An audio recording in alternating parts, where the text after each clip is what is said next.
Hello everyone, Jurassic Man here, and I got something surprising today.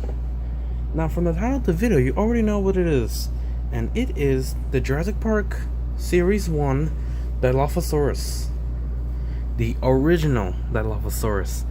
The one that kind of started the whole, thrill in dinosaur toys, I guess, besides the movie. So yeah, I saw this on eBay. It was on a short sale. A lot of them usually come out for $10 or more. Sometimes they don't even have the frill. I managed to get this one for exactly $10. Now, I did order this back in May, and it took a long time to get it by here. I got it like 2 days ago. So yeah.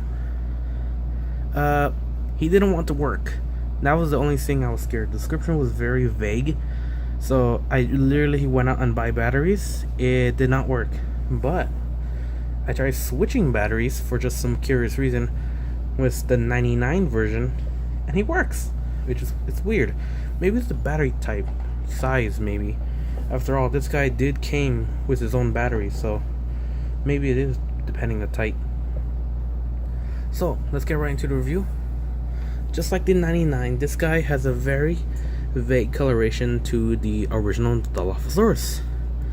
The Dilophosaurus only appeared once in the Jurassic Park series, and may appear at least twice or 2 to 3 times in Jurassic World. First time might be from the hologram, and third time, hopefully, an actual animatronic or CGI. I just realized something.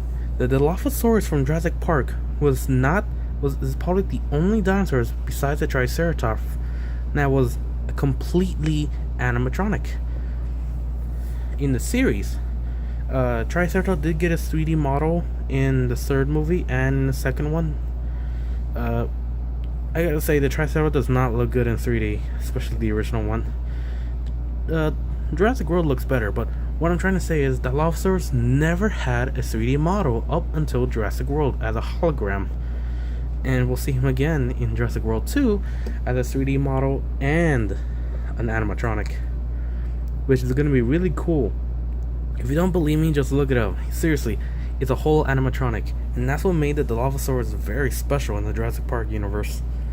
So special, he only appeared once in the original trilogy, which is sad because, he's a staple. This version, Dilophosaurus' frill is the really big thing that makes this guy stand out. Also his small size. Still adapted to this day, even though he's like twice the size of Velociraptor, movie and in real life. So, right into detail, he has nice scaling all over himself. Has this very rigid and bumpy look, folds and wrinkles all over, and this crocodilian underbelly. He also has these folds on his tail that kind of lacks in detail at the very tip. He has no details on the feet. The back of the frill is just like the front, rugged and bumped with this coloration.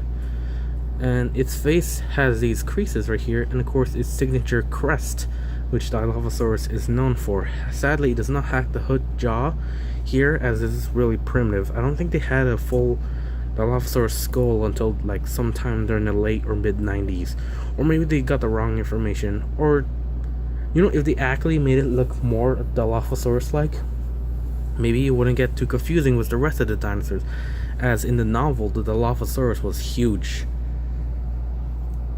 Now color wise, he is this basic white. Actually, the mold I would say is white, since the back of the frill is white too.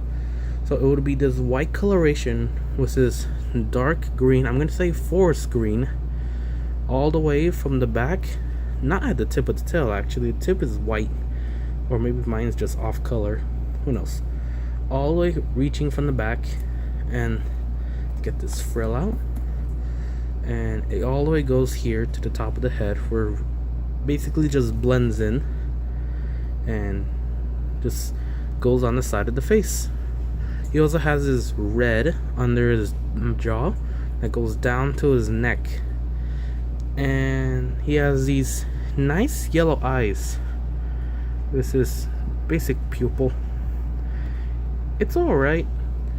His claws aren't painted, which is that, and he has a huge hole, which is for the speaker.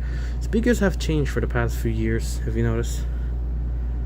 One thing for sure, he doesn't stand well without his frill. And I guess the frill acts as a counterbalance. Now the coloration of the frill is exactly the same as the dinosaur itself. It is white base mold with green on the outer layer instead of in the middle or on the top. It has these little 4 green spots from his body. Each have a line that seems to try to connect to each one, and these veiny reds. It's a little different from the other one, which it has purple actually. And something I gotta mention before I get to this, the original Dilophosaurus, or the 99 Dilophosaurus, is made with this hard plastic actually. It's not very soft as this guy. He's actually very smooth. And so is his frill. As you can see, there's a gaping hole underneath making it slide, while this one firmly goes in, as is in this soft rubber or plastic. So that's the difference between this guy and the original version. And you just slide it back in. You see this little bump in the back right there. You just slide it on top of that.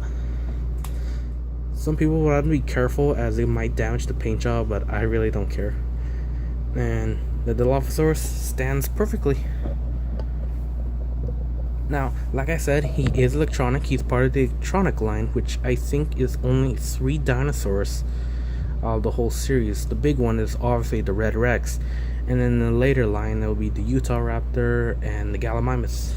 But as you can see, as like the other one, the 99 version, which is based on this guy, you pull his left arm and that opens his mouth. Now it reaches the limit before it opens, which is hinges at the back and roars. Now this one is not as loud as the other one, which is kind of good, but after seeing certain videos, I think his speaker's dying because it's not supposed to be this low. It's supposed to be just like the other one. Like I said before, I use his battery, so he does not work. Thank goodness for that. He was annoying, and he just sounds like this.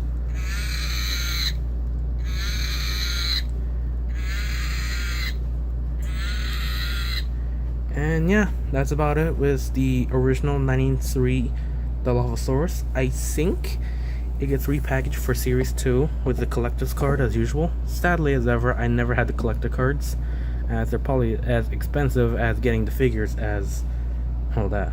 And of course, who's gonna get the boxed one? So let's get right into comparison. As before, I'm gonna compare it with his 99 version, which is a little odd because this guy is a bit front heavy, but he's also back heavy. This guy, however, has horribly warped feet, so he will not stand. I will stand for him. And he is a much darker color than the other one. I kind of like the 93 version as it has a more seamline color. And of course, along with this electronic partner, the electronic Velociraptor, or as this case they're called Screamer or Screams. I don't think they have electronic in the name. I don't know. And of course these guys coincide with each other. The 99 does have his 99 counterpart of this Velociraptor. However, that one's a bit more rare to get than the Dilophosaurus.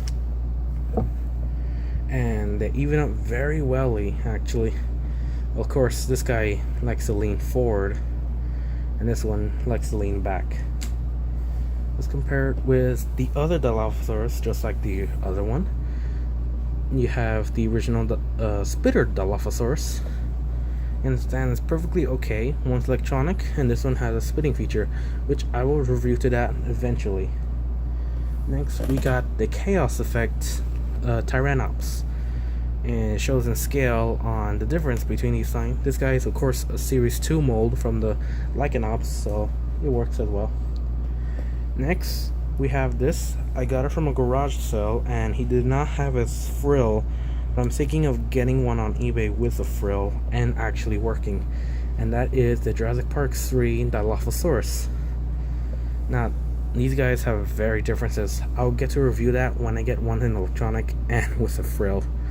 It's just kind of ridiculous. Of course, it has a horrible dino damage wound, which nobody likes, and his legs are longer but more flimsy, so he has a hard time standing. Maybe even harder with his frill, since it'll make him more front heavy. And then let's compare it with my Jurassic World Dilophosaurus, the next Dilophosaurus we got. That actually does make sense, since there is a CGI Dilophosaurus in it. And we see the major difference. Of course, this guy does not have an accurate roar. This one does. And he still works good. Much louder than the 93, but pretty sure this one's dying. So there's that.